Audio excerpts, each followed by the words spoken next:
Jackie Mack, Jackie Mack, Jackie Mack, Mack, Mack, Mack,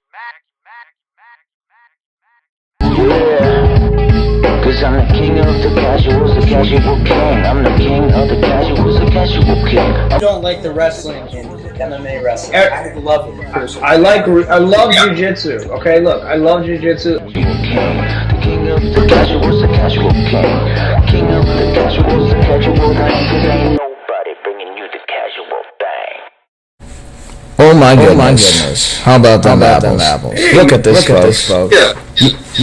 King of the Casuals UFC 270 preview. Here they are from the West Coast.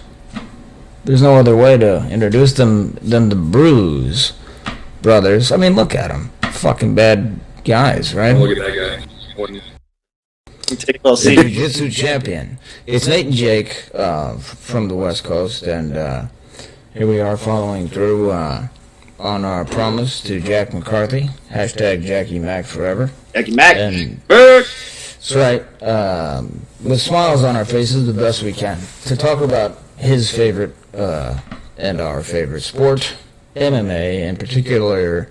This weekend, UFC 270, the one that I think a lot of people have been waiting for. Interestingly, though, Uncle Chael Sonnen would say they've done a terrible job promoting it. I would agree.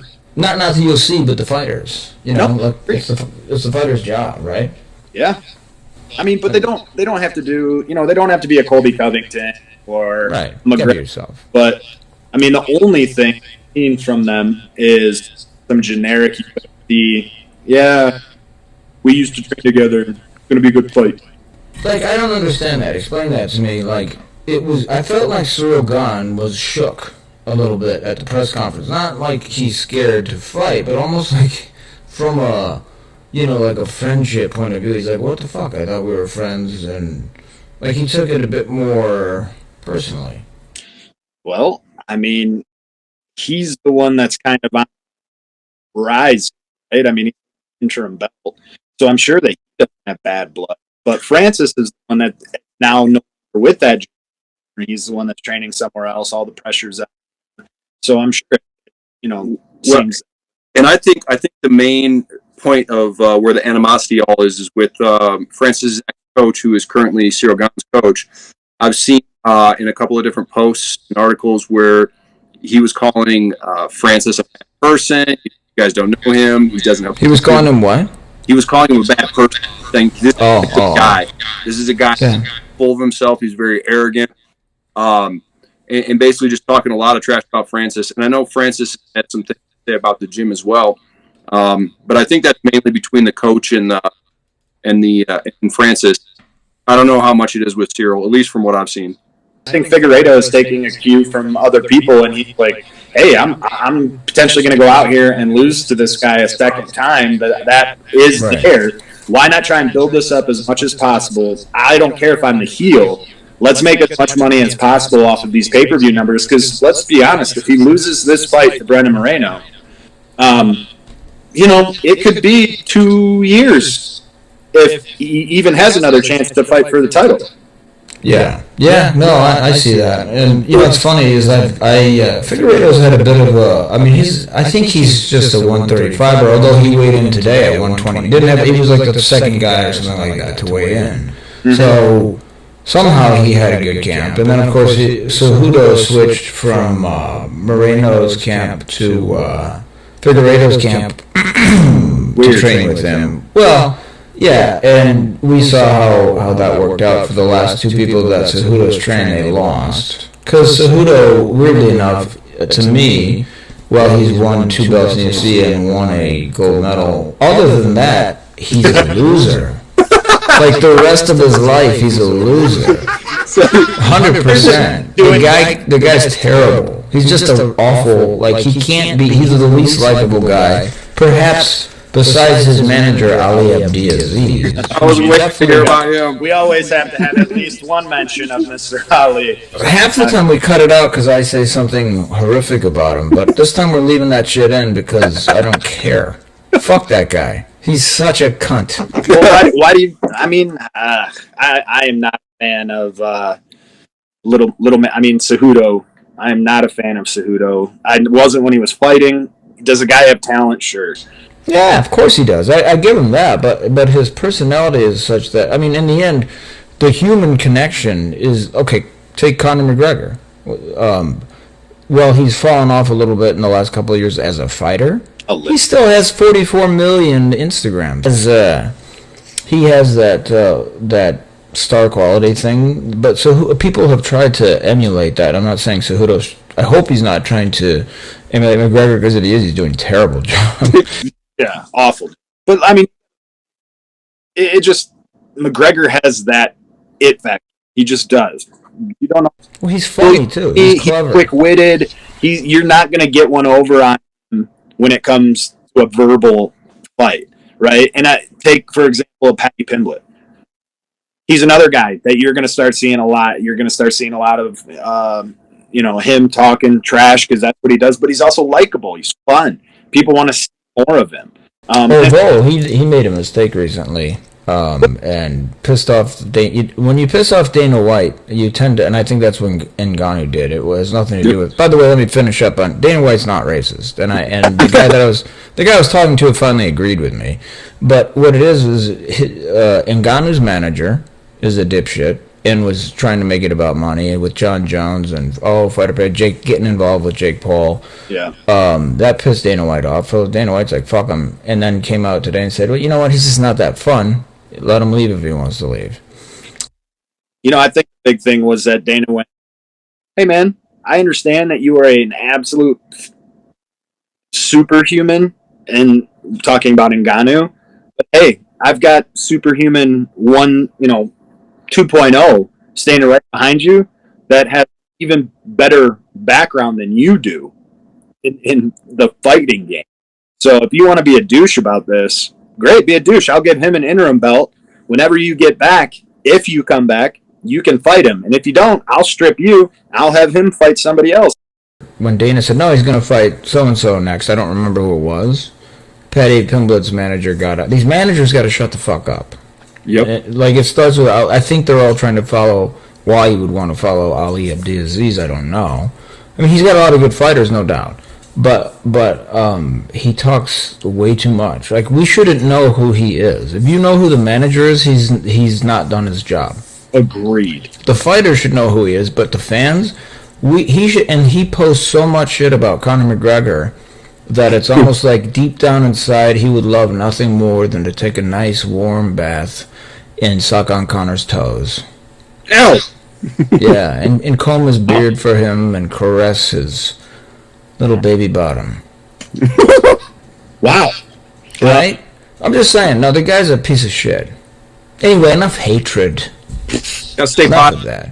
Oh, yeah. That's why we brought him up. I don't know. I don't know. I don't have many reasons to be angry. I'm still trying to sucking Conor McGregor's toes in the bathtub. I'm freaked out a little. Why do we have to go back to that? It's replaying in my mind. It's weird. All right, enough about those guys. Okay, one of my favorites. Of course, I like this guy, Michel Pereira versus Andre Fajelo.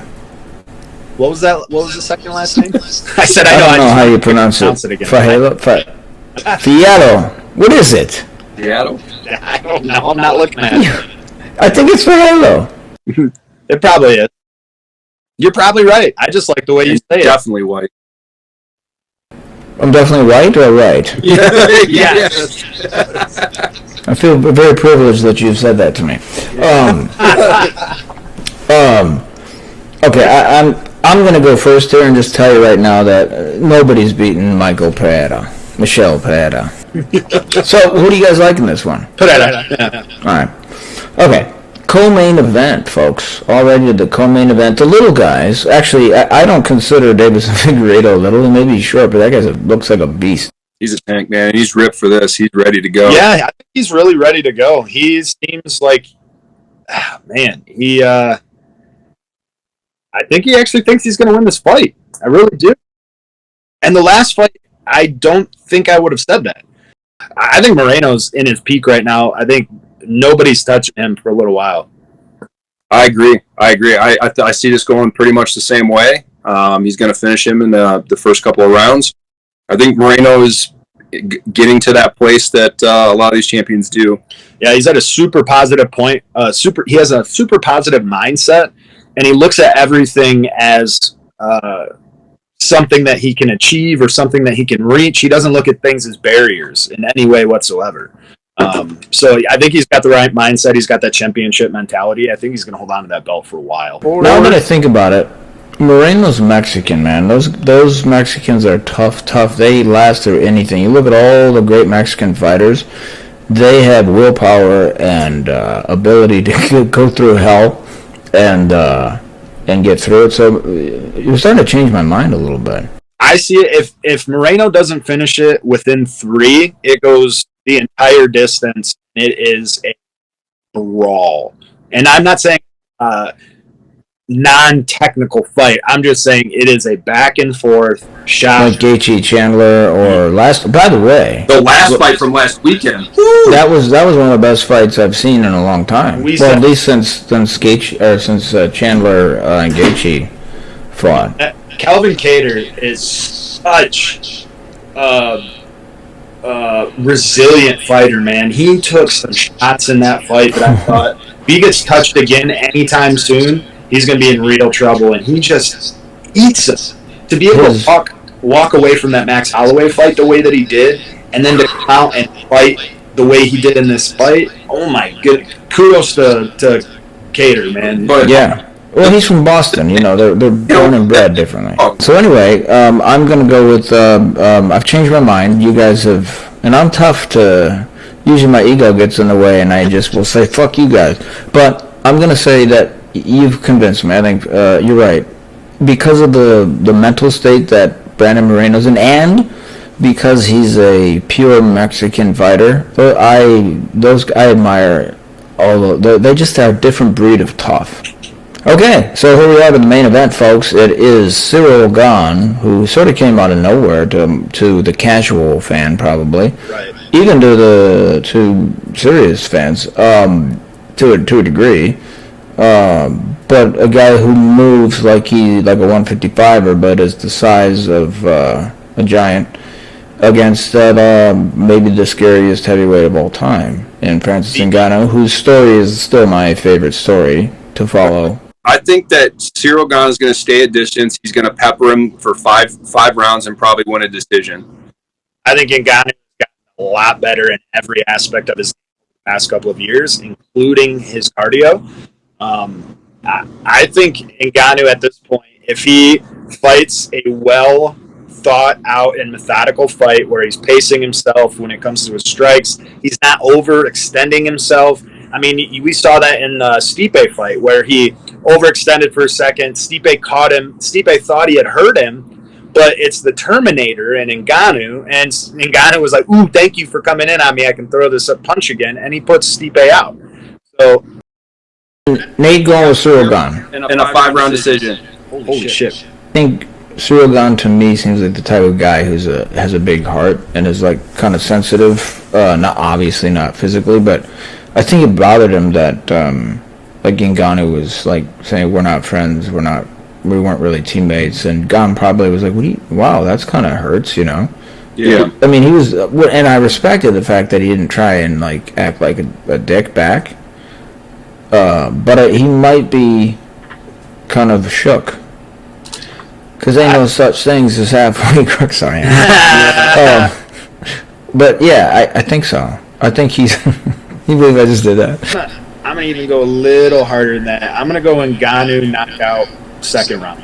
Yeah, that's a good one. I'm going to say Ngannou knockout first round. Let's go. It's UFC 270. It's Francis Ngannou for 2 of us and Ciryl Gane by decision from 1 of us. Yes, sir. And all 3 of us with Moreno. I love you guys. I love you too. See you, man. Peace. Peace.